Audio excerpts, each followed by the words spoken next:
अमरीकी वजारत खारजा के तर्जुमान नेड प्राइस ने कहा है कि इंडिया पे जो सैंक्शंस नहीं लगी तो हमने जानबूझ के, हमें पता है, हमने एग्जाम्पशन दी है। इसकी वजह यह है कि हम इंडिया की जरूरियात को समझ सकते हैं कि उसको ऑयल की जो जरूरियात है। लेकिन India has already taken this stance कि हम रशियन ऑयल खरीदेंगे। तो rather than creating a dispute which America would lose, America is making it appear कि उन्होंने इंडिया को ऐसी परमिशन दे दी थी। इंडिया को जरूरत नहीं है अमेरिका के परमिशन की रशिया से तेल खरीदने की या नहीं खरीद। तो अमेरिका अब चाइना को ट्रस्ट नहीं कर सकता। सो मुझे लगता है कि America is creating an option. India को कह रहा है कि we are ready to make you the factory of America and maybe the world. यूं कह सकते हैं इंडिया हैज मेनी ऑप्शंस। तो इंडिया के लिए यू कैन से कि people wanting to ally with India are lining up. America का जब दिल करता है हमारे लिए तो कोई भी बात कह दी जाती है। अभी आपको अगर याद हो, खतरनाक तरीन मुल्क वाली स्टेटमेंट हमारे लिए आई थी। लेकिन जब बात आती है इंडिया की तो फिर हम देखते हैं कि अमेरिका की तरफ से इसमें यह भी कहा गया है, जब पेट्रोल खरीदना रशिया से नहीं रोक सके, S-400 के ऊपर उन्होंने अपना मुंह दूसरी तरफ कर लिया है क्योंकि उनकी लॉबी स्ट्रांग है। जयशंकर और मोदी जो भी बोले आप, अमेरिका का ये हृदय परिवर्तन, सर ये जो हृदय परिवर्तन जैसे बोले या चेंज ऑफ ओपिनियन, ये आया कैसे? अभी करंटली यूएस की जो ट्रेजरी मिनिस्टर अमेरिका के, she is visiting India, Janet Yellen. तो वो बड़े तोहफे लेके गई हैं इंडिया को। एक तोहफा ये है कि India has been removed from the countries जिसकी करेंसी मॉनिटर कर रहा था यूएस। देखिए, चाइना के खिलाफ ये शिकायत है कि चाइना अपनी करेंसी को मैनिपुलेट करके आर्टिफिशियली लो रखता है ताकि उसके एक्सपोर्ट्स को सपोर्ट करने। तो India was also part of that, तो इंडिया को उसमें से निकाल दिया गया।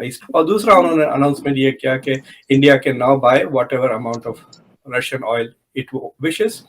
लेकिन India has already taken this stance कि हम रशियन ऑयल खरीदेंगे। तो rather than creating a dispute which America would lose, America is making it appear कि उन्होंने इंडिया को ऐसी परमिशन दे दी थी।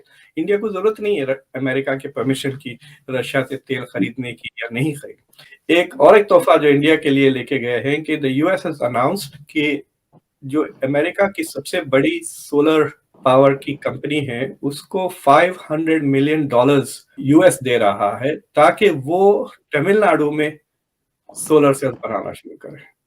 तो इसकी जो स्ट्रैटेजी है, देखिए, कोविड और ये जो यूक्रेन की जंग है, इसके वजह से दुनिया में सब लोग सप्लाई चेन्स को लेकर परेशान हैं।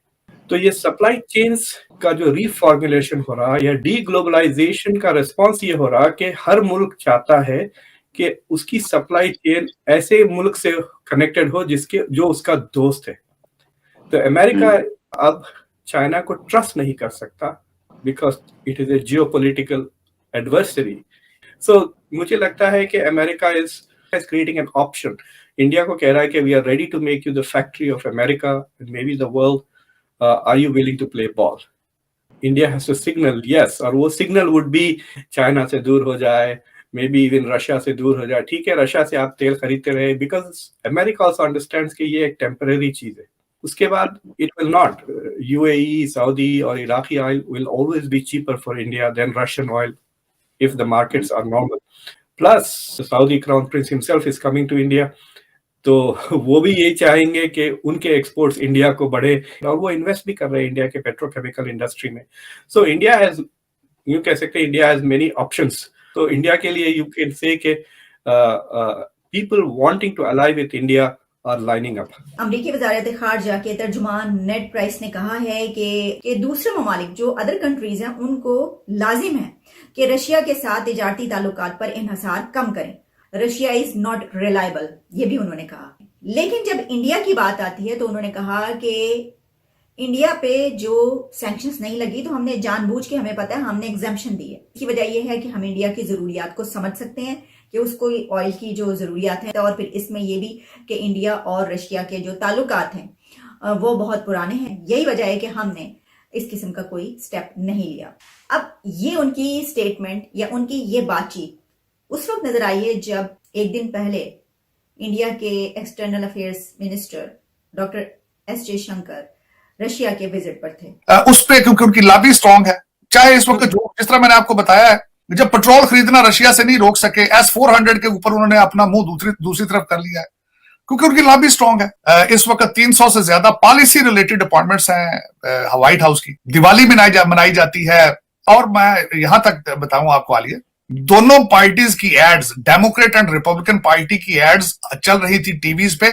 भारतीय जो हमारे यहाँ पे डायस्पोरा है वो फंड इकट्ठे करके उनकी टीवी पे ऐड दे रहे थे। सो दे आर होती है ना सर। हाँ, ऐसे ही है। हम वहां पे पैसे इकट्ठे करके खान साहब की कैंपेन चल रही है और नारे लगा रहे हैं हम बाहर एवनसी के बाहर खड़े होकर। मैं यही कह रहा था कि मुझे बल्कि ना डिसअपॉइंटमेंट हुई कि इस दफा डॉक्टर आसिफ साहब हार गए कैलिफोर्निया से। मुझे एक चैनल पे किसी ने पूछा कि क्या वजह है, हमारे पाकिस्तानी वहां सक्सेसफुल क्यों नहीं हो रहे। मैंने कहा हम पीटीआई पीपल्स पार्टी चलाएंगे या इनमें जाएंगे। अमेरिका का जब दिल करता है हमारे लिए तो कोई भी बात कह दी जाती है। अभी आपको अगर याद हो खतरनाक तरीन मुल्क वाली स्टेटमेंट हमारे लिए आई थी, वो अलग बात है कि उसके बाद उन्होंने कहा कि नहीं कोई ऐसी बात नहीं है। तो बात कहकर बाद में कुछ भी आप उसकी सफाई पेश करते रहे, उस वक्त तो पूरी दुनिया की खबर बन गई। लेकिन जब बात आती है इंडिया की तो फिर हम देखते हैं कि अमेरिका की तरफ से इसमें यह भी कहा गया भारत से हमारे बहुत गहरे ताल्लुकात हैं और हम दोनों मुल्कों के बीच ताल्लुकात को बेहतर करना चाहते हैं, गहरा करना चाहते हैं। कि अगर वो तरक्की कर रहे हैं, अगर वो कभी रशिया तारीफ कर रहा है, कभी अमेरिका तारीफ कर रहा है, इवन सऊदीया भी बहुत ज्यादा इन्वेस्टमेंट कर रहा है वहां पर जाकर, हमारे साथ कोई क्यों नहीं कोई इन्वेस्टमेंट करता? हमने ग्रो करना है, कैसे ग्रो करें? और उनके पॉलिटिशियन और हमारे पॉलिटिशियन में डिफरेंस ये है कि हमारे, मैंने जैसे आपको पहले बोला कि हमारे पॉलिटिशियंस की जो डोरियां हैं वो पीछे से कोई और हिला रहा होता है। ये आपको भी पता है, ये मुझे भी पता है। तो जब तक हमारे पॉलिटिशियन आज़ाद नहीं होंगे, वो फैसले खुद नहीं ले सकेंगे, हमारी कंट्री कैसे आगे प्रोसीड कर सकती है, कैसे आगे तरक्की कर सकती है।